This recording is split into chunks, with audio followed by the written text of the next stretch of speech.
আজকে লাইফে আসার এতটুকু ইচ্ছা ছিল না, কিন্তু কয়েকটা কথা না বললেই নয়, তাই আজকে লাইভে আসা।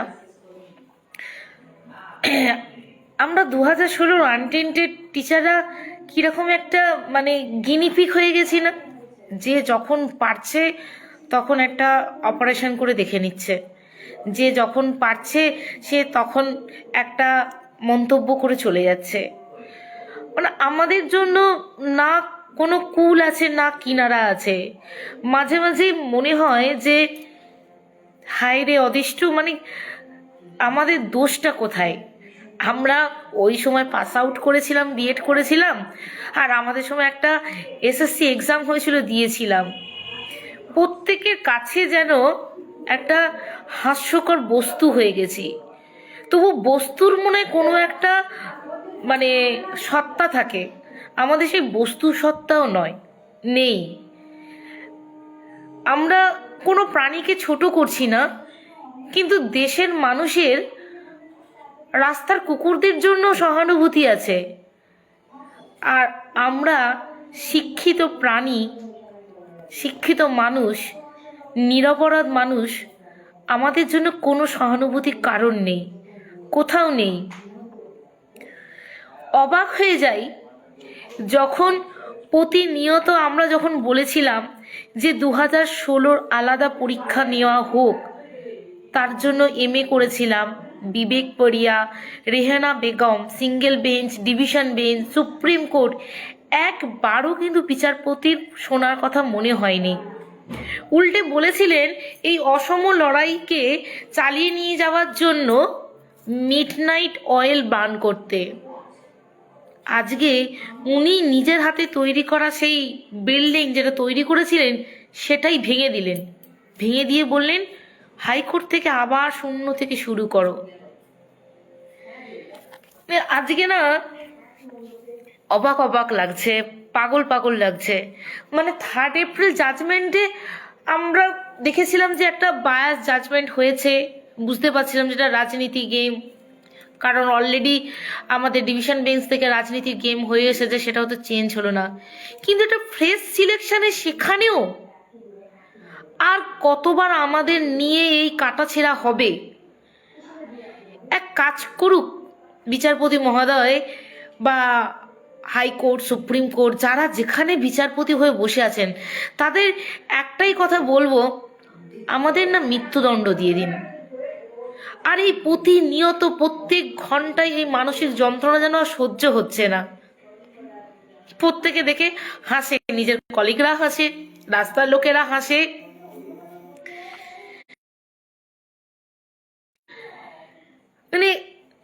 সরকার দুর্নীতি করেছে, 2016 এতে সরকার দুর্নীতি করেছে, দুর্নীতি ধরা পড়েছে। বিচারপতিটা দুর্নীতিবাজদের কোনো অন্যায় দিল না, কোনো শাস্তি দিল না। দিনের পর দিন আমরা শাস্তি পাচ্ছি, দিনের পর দিন, আর পাচ্ছি না তো মনে হচ্ছে না, বুকটা ফেটে যাচ্ছে, মাথাটা ফেটে যাচ্ছে। সুবলদা চলে গেল, কোনো ন্যায় পেল না। সন্তোষদা চলে গেল, কোনো ন্যায় পেল না। প্রশান্তদা চলে গেল, কোনো ন্যায় পেল না। আরো কতজন যে চলে যাবে তার ঠিক নেই।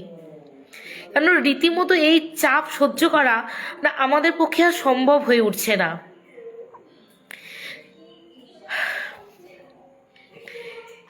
যে রুলস অলরেডি চ্যালেঞ্জ করা হয়েছিল, যেখানে আনহেলদি প্র্যাকটিস বলে অরুণিমা পাল অর্ডার একটা জলজান্ত একটা উদাহরণ ছিল, আজকে সেটাকেও ধূলিসাৎ করে দিল, দিয়ে হাইকোর্টে শূন্য থেকে আমরা শুরু করছি। জানি না এগুলো বলে কি করব, আসলে মনের ভেতর কষ্ট হচ্ছে, তো জানি আপনাদেরও কষ্ট হচ্ছে, তাই শেয়ার করছি। ইমোশন তো বন্ধ করে রাখা যায় না। আজব দেশ, আজব বিচার ব্যবস্থা। যাই হোক, লড়াই আরো করতে হবে, লড়াইয়ের পথ আরো চলতে হবে। 2 বছর ধরে লড়াই করে যাচ্ছি, জানি না এই লড়াই কোথায় শেষ হবে। তো সেই জন্য আপনাদের কাছে বলতে খারাপ লাগছে, কিন্তু বলে উপায়ও নেই, না বলে উপায় নেই। যেটা হচ্ছে, যা ফান্ড আপনারা সাপোর্ট করেছিলেন তাতে আজকে যে হিয়ারিং সেই পর্যন্ত হয়ে গেছে। কিউরেটিভের জন্য যে পেমেন্ট করা সেটা হয়ে গেছে। আর কোনো আমাদের পর্যাপ্ত নয়, ন্যূনতম ফান্ডও নেই যে আমরা হাইকোর্টের এত বিশাল একটা কেসকে টেনে নিয়ে যেতে পারবো। কারণ এটা ওয়ান ডে কিন্তু হিয়ারিং হবে না, এটুকু এখন। কারণ এ খেলা যখন শুরু হয়েছে নতুন করে, এটা কিন্তু আরও চলবে। বুঝতে পারছেন যে সব কিছু এরকম সোজা ওয়েতে কিছু হচ্ছে না, সব গোল গোল গোল গোল জিলিপির মতো প্যাচ। ভেরিফিকেশান ডেট পড়েছে 4 তারিখ ভেরিফিকেশান ডেট, তার মধ্যে জাজমেন্ট হলে, আর কালকে একটা ব্যাচের ইন্টারভিউ, তারা ইন্টারভিউ দিতে যাবে। আবার ইন্টারভিউ দিয়ে এসে কি অর্ডার দেখবে, কি হবে সেটাও বোঝা যায় না। মানে আমাদের কপাল দেখলে না আমাদের নিজেদেরকেই মনে হয় যে কি কপাল করেছি, তাই না? একদিকে ইন্টারভিউ লেটার, আর একদিকে আবার হাইকোর্টের সুপ্রিম কোর্টের কেস।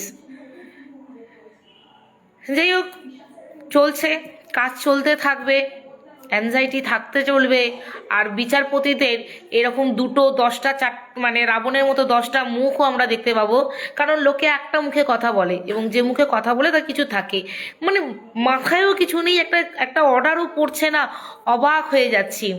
তো 10 মুখ রাবণ সবাই বসে আছে, ঠিক আছে? সবাই ভেবে নিচ্ছে যে বিশাল বড় একটা গেম। এতগুলো লয়ার এত কিছু বলার চেষ্টা করলো, কিছু শুনলো না। মানুষ তো এতটুকু শুনবে, এতটুকু তো শুনবে কি বলতে চাইছে। কিছু না বলে কি করে একজন বিচারপতি অর্ডার দিতে পারে কিছু না শুনে? চলো বন্ধুরা, আবার লড়াই শুরু, আবার লড়াইয়ের মাঠে নামতে হবে। মাঝে মাঝে মনে হয় ক্লান্ত হয়ে গেছি, বসে যাই, থেমে যাই, কিন্তু তখনই আবার একটা বড় ধাক্কা আসে, তখনই আবার চলতে হয়। যদি গেজেট পরিবর্তন হয়, রুলস পরিবর্তন হয়, অনেক কিছুই পরিবর্তন হতে হবে।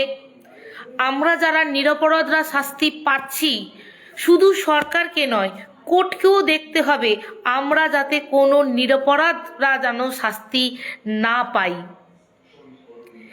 যারা দুর্নীতি করেছে, হাজারো বার লাখো বার বলছি, তারা দুর্নীতির শাস্তি পাক। কিন্তু আমরা যারা নির্দোষ যারা আছি, তাদেরকে, কোর্টকে এবং সরকারকে, দুটো দিক থেকে আমাদেরকে সাপোর্ট দিতে হবে, বাঁচাতে হবে। জানি না আজকে সঞ্জয় কুমার অর্ডারে লিখবে কিনা। উনি যে কথাগুলো বলেছেন, ভিডিওতে বলেছেন, এর আগেও বলেছেন যে আনটেন্টেডদের জন্য হৃদয় বান হচ্ছে।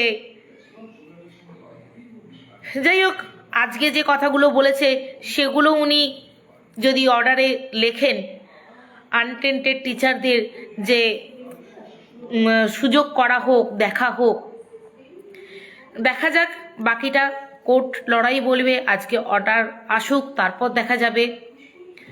লাইভটা শেষ করার আগে বলবো, এই লাইভের পর আমি একটা টেক্সট মেসেজ করব, যেখানে আপনাদেরকে ফান্ড সাপোর্ট করার জন্য অনুরোধ করব।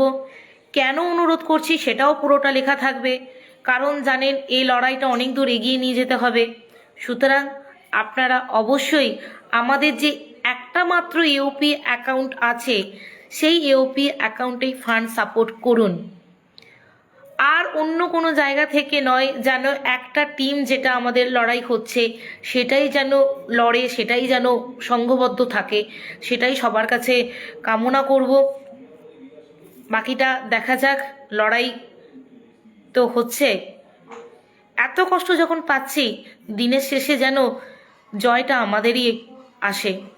ধন্যবাদ সবাইকে।